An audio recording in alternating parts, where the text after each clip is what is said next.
Great start. Thank you very much.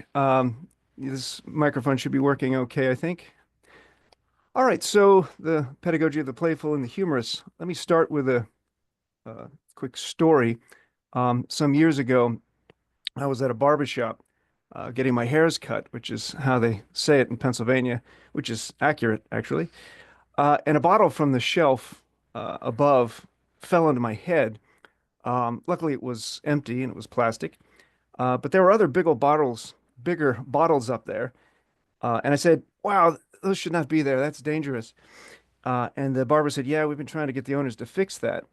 They always say it's too expensive. Now, because I was not actually hurt, I was not actually angry, but I knew that the best way to persuade management in a situation like this is to be angry and angry enough to strike the fear of the Lord in management, which in this case, the Lord, of course, is a lawsuit. So I furiously strode over to the supervisors and complained bitterly about how dangerous it was. And even though I had no pearls to clutch, it was a magnificent performance and quite successful. The changes were actually made. Now, the question is whether I was wrong to act as if I were angry. Was it a lie? And if so, was it morally wrong of me? After all, the consequences seem to be positive. But there's more to this little story. Suppose I totally made the story up, or rather, imagine it's not entirely true. You might be able to tell. I should add an image just in case my vision is not, my picture is not available here. I haven't gone to a barber for some time. Students can tell that, but they don't typically think about that. I've cut my hair for the past 40 years by my own, and I've saved hundreds of dollars. Uh, but the story is true in the sense that insights can be deemed true or valuable based upon jokes where comedians make shit up, to quote Louis C.K., or thought experiments that play with the known laws of nature or nations, language, or logic. We can playfully, non-threateningly bend the constraints imposed upon us by physics, by the gods, and humanity when we enter into the laboratory of our minds. And yet, we can use these intrinsically valuable bouts of playfulness to effect actual change in the real world, even if it is only briefly in the microcosm of the classroom. So with that, you might forgive my next confession. The haircut bit is actually a story told by Martha Nussbaum in her book On Anger and Forgiveness. So forgive me, I suppose. Here's what she said about that story, which I'm not going to read it. I'll leave it there for you all to read as I read other words. Interestingly, when she was telling this story, promoting her book in Germany, but not within the US, the students there thought her actions were reprehensible. Apparently, there are still many Kantians in Germany, and since lying is wrong, and Nussbaum lied, well, the conclusion of the syllogism is as inevitable as Kant's daily 5 p.m. walks. That's a that's a philosophy joke. So once again, forgive me. The question is now, was she wrong? And am I wrong? Do you feel betrayed or manipulated in some way? When this is presented to students, they might be a bit confused, and I think that is actually good. I think that is the ideal starting point for genuine, deep reflection and philosophical thinking. As the historian of philosophy, Will Durant, puts it, this is from a sweatshirt that I was part of a philosophy club many years ago. We quoted from him, philosophy begins when one learns to doubt. And then we added the trust me part, thinking that was clever. The club was called That Club, then, which none greater can be conceived, which is, uh, alas, another philosophy joke. As long as the students are not so confused that they throw their hands up in the air in exasperation at the perceived uselessness of philosophy, because this can result if we take playfulness too far. It matters how we introduce playfulness and creative experimentation with thought into the classroom, which is something I'm going to return to. But I want to say a little bit more about play and playfulness. And the conception of that, I think, is encapsulated in this quote that I first encountered on a tea bag. You know how tea bags sometimes have little quotes. This one was anonymous. Um, that doesn't make it less true. Um, Play is most readily associated with children and their inclination to interact with objects, games, and with a little older, ideas for fun. And then they start to get and enjoy things like dad jokes, if I can refer back to a previous discussion. My kids here are enthralled, and they were for hours. I realize now they're playing with rice. That's a lot of rice. I'm sure that they ate it afterwards, so we didn't waste it. Children at this stage, they see play as intrinsically valuable. Um, Interesting. I see the word play in the back. I just noticed that. That's totally accidental. They see play as intrinsically valuable. This is why there's rarely any disappointment in failures. That's in quotes there. Failures while entrenched within a playful attitude. There's an important difference between the use, for example, of thought experimentation with the goal of defending a philosophical position and the thought play or mental exercises in which the value is inherent in the play. Children undertake world constructions and make believe for the sheer pleasure of it. And this permits them to more readily change perspectives to the point where they are doing more than merely thinking about the aspects of another worldview. They actually take on that view, even if, or perhaps especially if, such a world is novel and as yet unknown to them. I take Maria Lugones' conception of playfulness here to be the sort I'm interested in particular her concept of her point about us not being worried about competence in this kind of playfulness. Invention of various worlds in child play is at least attitudinally analogous to the creation of philosophical thought experimentation that is non-telic or autotelic, where competence is of less concern or no concern for the actor in that moment. There could be hidden benefits to this form of play when employed in philosophical adventures. The philosopher of play C.T. Nguyen makes this point with his aesthetic explanation for the intrinsic value of uh, intellectual play, and I think it fits with what I consider to be important with regard to playfulness. Someone who is perspective shifting for autotelic reasons, for the fun of it, for the beauty of the ideas, for the joy of sheer perspective shifting. This would free them from their background plausibility constraints, enable them to shift perspectives in a way that would not otherwise be possible. I think children are great at doing this already. I think that probably most children are rather naive and receptive to new ideas, largely because their web of beliefs is small and there has been less time and perhaps less motivation to develop biases towards their own presuppositions. It's plausible these facts help explain why children, and much less so adults, are inclined to creative play, which leaves their belief systems vulnerable to manipulation, but at the same time somewhat invulnerable to dogmatism. John Dewey describes this well, referring to this in adults as a loss of plasticity, being stuck in the rut of routine repetition, where he says, quote, open-mindedness means retention of the childlike attitude. Closed-mindedness means premature intellectual old age, end quote. Most first-year students are in between. They are young enough to be able to still play and, importantly, perspective shift or shift perspectives, but old enough to have shed most of the naivete and temper tantrums of childhood.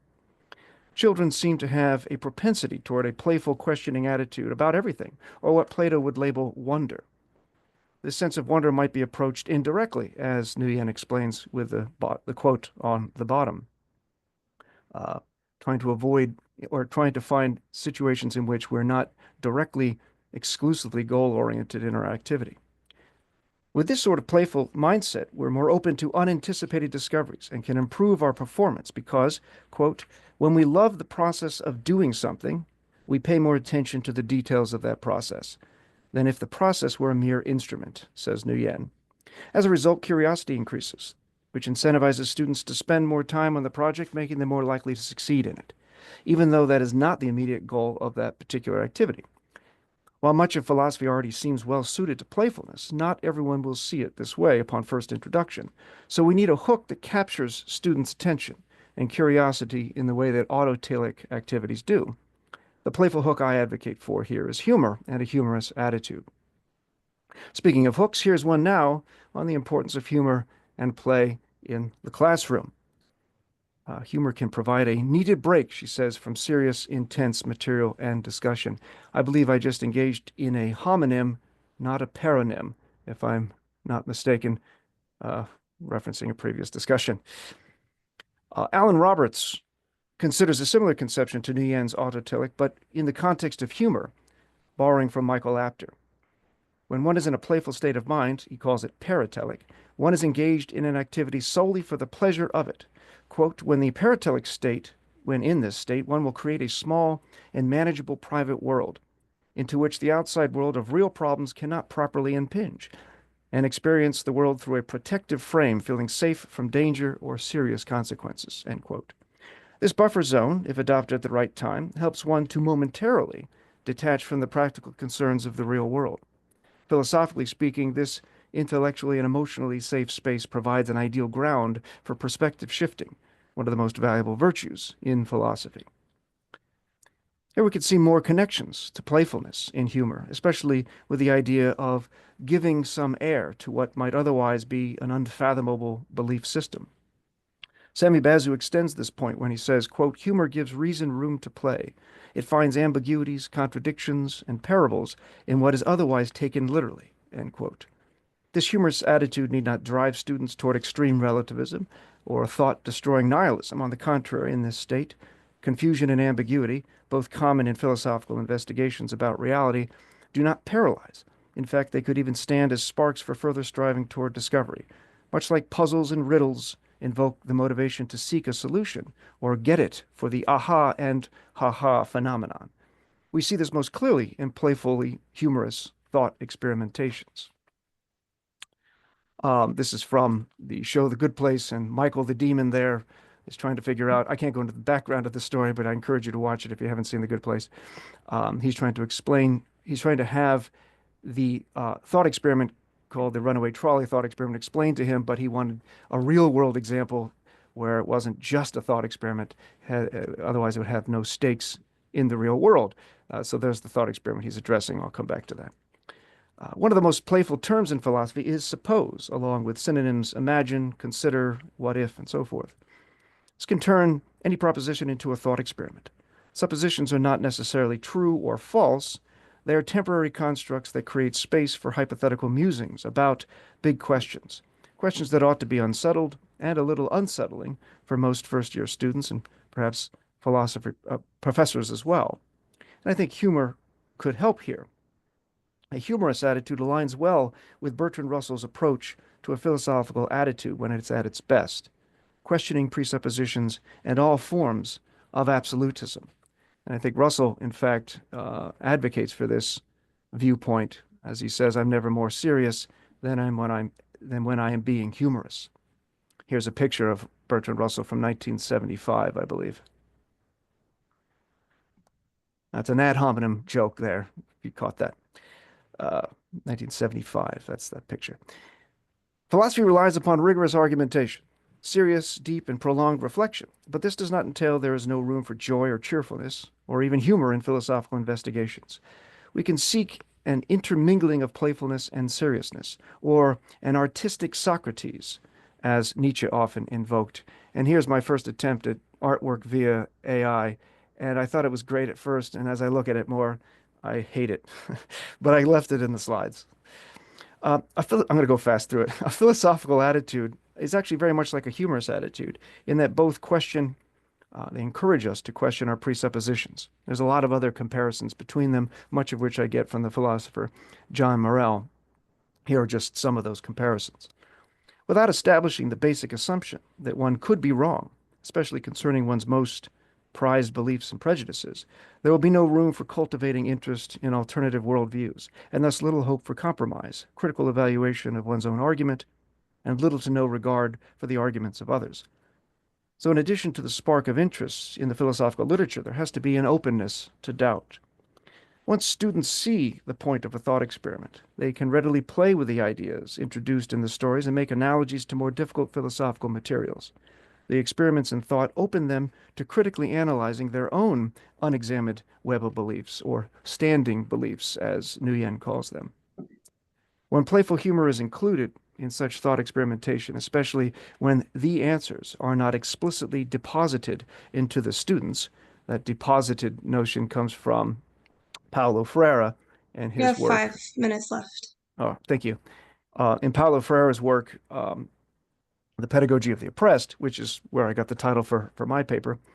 Um, this is either Paulo Freire pictured there, or it's Ben Kingsley as Paulo Freire, if you know who Ben Kingsley is. Um, Yes. with uh, the banking model of education, if we adopted this and merely deposited information into these vessels, as they're negatively called, this would deny the students the aha and possibly ha-ha experience of getting and enjoying the material.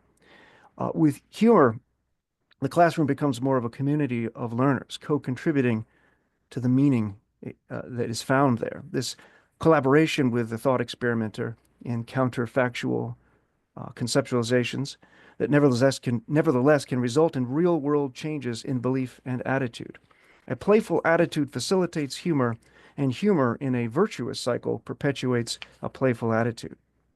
Connecting humor and thought experiment, I think Tony Veal is correct. We can see many jokes as compressed thought experiments that rely upon collaborating with audiences. This shifts the task of meaning making and understanding to the students, making them co-authors of any resulting attitude or worldview change. This shared role can ease the anxiety and discomfort that often accompanies perspective shifting.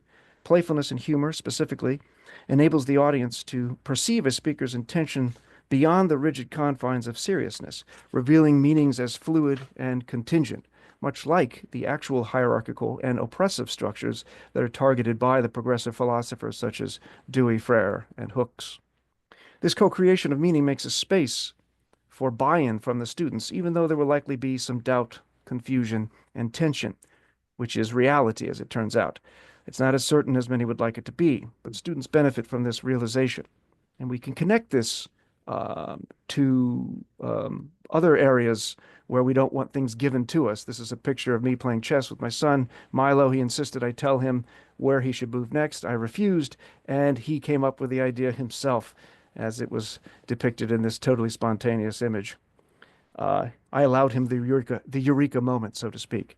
There's parallels, of course, with jokes, as many have made the case that it's the most collaborative of all aesthetic activities. Thank you for thank you for unmuting for that. It's one of my favorite jokes. It's one of the shortest jokes, and I think the economy of it relies upon others filling it in. There's another short joke that you all know, and it's just the one in bold. I've filled in all the other data, making it, I guess, in a sense, a meta joke.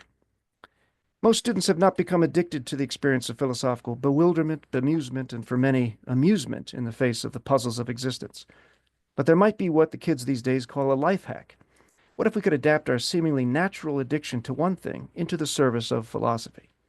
It is significant that we are rewarded for the act of perpetuating our species. This would be the orgasm, and it can be addicting, with both positive and negative consequences. We are rewarded by the consumption of sugar, as it is necessary for survival, but we're also addicted to it. We are also addicted to humor. It is important, however, that we don't merely appeal to humor as a salve or sugar to make the lessons go down more easily. We need a properly cultured attitude, something that Dewey sought himself, where the course of action is not, where the course of action is intrinsically satisfying, and we're not acting just out of gaining some reward, end quote. With art, the aesthetic criteria that provides pleasures are valuable in and of themselves, autotelic in nature. But when the aesthetic dimension is imbued with humor, we have the potential for an ideal bridge between the cognitive and emotional, or the logical and the pleasurable. To borrow again from Nguyen, I think this uh, point is clear. If you really enjoy doing the thing in question, you're probably going to be better at it, even if it is sex and eating, which I don't think Nguyen meant those to go together, but I do have an image of that, and it's George Costanza attempting to, uh, and if I can employ my own joke here, have his sandwich and Edith too. That's a Seinfeld reference. You should know it, I guess. Um, Finally, or near the end here, in the context of humor, Robert Roberts, um, which is actually his name, he's a theorist of humor, um, says this. He says these things. Um, Incidentally, there's another philosopher of humor called Richard Richards. I don't have much time, but I thought I should point that out. It's fascinating to me. Um, the connection to autotelic activities with respect to play. Now, with respect to humor, I think Roberts makes this clear. We don't need to be overly concerned about resolutions outside of our joke frame while we are playing. We're not using this play as a means towards something else, so we're free from external constraints that impose an instrumentalist attitude. And we can see on the second line of quotes there on the right side, the playful character is connected to humor and as a virtue itself with respect to morality. That would be 0 minutes left. 0 minutes. Yeah, you can continue on. It'll just cut into your Q&A time. I'll just last paragraph. While playful and thus temporarily detached from the serious practical matters of reality, we have not permanently disengaged from genuine concerns of students, such that we are content to leave the world as it is, as John Morell puts it. If we did that, it would merely be mental masturbation, to channel Marx. Fun, but hardly fecund. Um, I think then we might be able to get students to engage in this autotelic activity, at least momentarily, enable to perspective shift in a way that Aristotle advocates for, which is the mark of an educated mind, the ability to entertain an idea without necessarily believing it. And I think that can be fun. That's Aristotle again. That's my second attempt at AI humor. Also a philosophy joke, which I will not explain yet. Maybe you know. Maybe you know. That's it.